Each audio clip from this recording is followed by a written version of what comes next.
नमस्कार, रोहिणीज देवभक्ती चॅनलवर आपलं स्वागत आहे. पहा, आपल्याकडे 11 दिवस राहिलेले आहे आणि शुक्रवारपासून तुम्ही जर ही सेवा करू शकतात तर योग्यच आहे. नाहीतर मग तुम्ही शनिवारपासून करा, रविवारपासून करा, 3 दिवस करा, 5 दिवस करा किंवा 11 दिवस करा. ही सेवा खूप महत्त्वाची आहे आणि आपल्याला जे अडचणी येत आहेत, कारण हा जो धोंड्याचा महिना असतो, अधिक मासचा जो महिना असतो, हा 3 वर्षानंतर येत असतो आणि आपले पालनकर्ता हे स्वतः भगवान विष्णू आहेत. त्याच्यामुळे आपल्याला ही सेवा आवर्जून करायची आहे.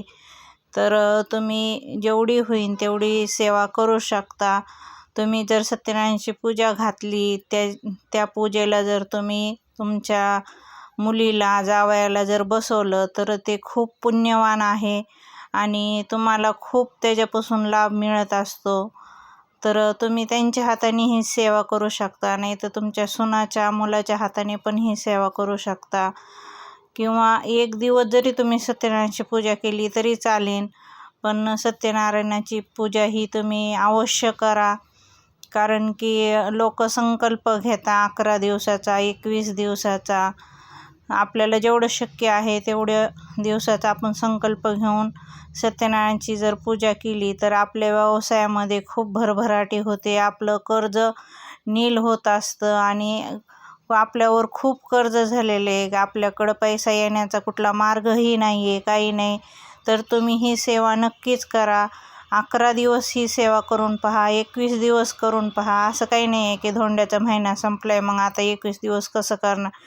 तुम्ही त्यानंतरही कंटिन्यू ठेवलं तरी चालतं, पण ही सेवा खरोखरच खूप प्रभावी आहे आणि तुम्ही जर ही सेवा केल्याने तुमचं कर्ज जे आहे ते खरोखरच नील होत आहे. स्वतः भगवान विष्णू आपले पालनकर्ता आहेत, जगतचे पिता आहेत. त्याच्यामुळे ब्रह्मा, विष्णू, महेश जे आहेत ते आपले पालन पोषण सर्व काही करणारे तेच आहेत. त्याच्यामुळे आपल्याला ही सेवा खूप करणं गरजेचे आहे. आपल्याकडे व्यवसाय करायचा आपलं काही डोकं चालत नाही आहे, काय व्यवसाय करावं काय नाही. तर तुम्ही जर ही सेवा जर चालू केली तर तुम्हाला कुठल्याही प्रकारचा व्यवसाय करण्यासाठी मदत होणार आहे. नोकरी भेटत नसेल तर नोकरी करण्यासाठी मदत भेटणार आहे. तुमची जर नोकरी व्यवसाय चालू झालं तरच तुमचं कर्ज फिटणार आहे. आपल्याला कष्ट केल्याशिवाय पर्याय नाही. कष्ट हे आपल्याला करायचेच आहे. त्याच्यामुळे तुम्ही जर हा उपाय केलास सत्यनारायणाचा तर तुम्हाला खूपच फरक पडणार आहे. असं काही नाही आहे की धोंड्याच्या महिन्यामध्येच करायचा. धोंड्याचा महिना पण संपला तरी पण तुम्ही करू शकता. पण तुमच्याकडं चालून संधी आलेली आहे, ज्यांच्यापर्यंत मी म्हणते हा व्हिडिओ पोहोचला आहे त्यांनी तर नक्कीच ही सेवा करायला चालू करा, जेणेकरून तुम्हाला खूप त्याच्यामध्ये बरकत येणार आहे, फरक पडणार आहे. त्याच्यामुळे तुम्ही ही सेवा नक्कीच करा. मी आवर्जून तुम्हाला सांगत आहे, कारण खूप फलदायी सेवा आहे. संतती पण तुम्हाला जर होत नसन तर संततीसुद्धा तुम्हाला ह्याने होणार आहे.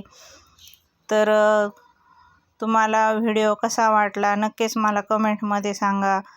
व्हिडिओ तुम्हाला ज्या ह्याच्यावर पाहिजे ना असन, तुमचं जे अडचणी असतात, दुःख असन, तर मी त्याच्यावर पण तुम्हाला व्हिडिओ घेऊन येईन. तुम्ही कमेंटमध्ये सांगितलं तरच समज आम्हाला कळणार आहे की तुमच्या अडचणी काय आहेत काय नाही. त्याच्यावर आपण नक्कीच मार्गदर्शन करू, नक्कीच तुम्हाला त्याच्यावर सेवा सांगू.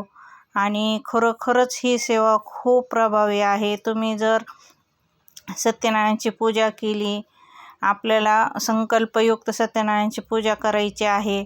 11 दिवसाची, 3 दिवसाची, 21 दिवसाची.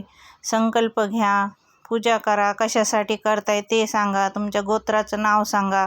गोत्र माहिती नसेल तर काश्यप गोत्र म्हणून संकल्प सोडा. आणि परत आपल्याला हे जी पोथी वाचायची आहे, आपल्या केंद्रामध्ये छोटी पोथी आहे सत्यनारायणाची, त्याच्यामुळे आपल्याला खूप लाभ भेटत असतो. आणि ही सेवा झाल्याच्या नंतर दर महिन्याच्या पौर्णिमेला जो आपला प्रदोष काळ असतो, त्या प्रदोष काळात आपल्याला सत्यनारायणाची पूजा करायची असते. प्रदोष काळ हा खूप शुभ मानलेला असतो, कारण त्यावेळेला लक्ष्मीनारायणाची आपण जर पूजा घरामध्ये मांडलेली आहे, सत्यनारायणाची पूजा मांडलेली आहे, तर आपले पतीचं जिथं सन्मान होत असतो तिथं लक्ष्मी मातेला यावंच लागतं आणि ती येतेच. त्याच्यामुळं आपल्याला ही सत्यनारायणची पूजा जी आहे ती प्रदोषकाळी करायची आहे. तर तुम्ही नक्कीच ही सेवा करू शकता. विष्णू सहस्त्रनाम वाचा, व्यंकटेश स्तोत्र वाचा, ह्याच्यामुळे खूप आपल्याला अशी प्रचिती येत असते. तर तुम्ही व्यंकटेश स्तोत्राचंही पूजन 3 दिवसाचं करू शकता. तर खूप छान सेवा आहे, ह्याच्यातून आपल्याला खरंच मार्ग मिळणार आहे बाहेर पडण्याचा. तर तुम्ही ही सेवा आवर्जून करा. आपल्याला व्यंकटेश स्तोत्राबरोबर महालक्ष्मीचा मंत्र घ्यायचा आहे, विष्णू नारायणाचा मंत्र घ्यायचा आहे, कुबेरचा मंत्र घ्यायचा आहे. जर तुम्हाला हे मंत्र माहिती नसतील तर तुम्ही कमेंट करा, तुम्हाला हे मंत्र मिळून जातील. आणि खरोखरच ही सेवा खूप प्रभावी आहे. व्हिडिओ आवडल्यास लाईक सबस्क्राईब करा. श्री स्वामी समर्थ.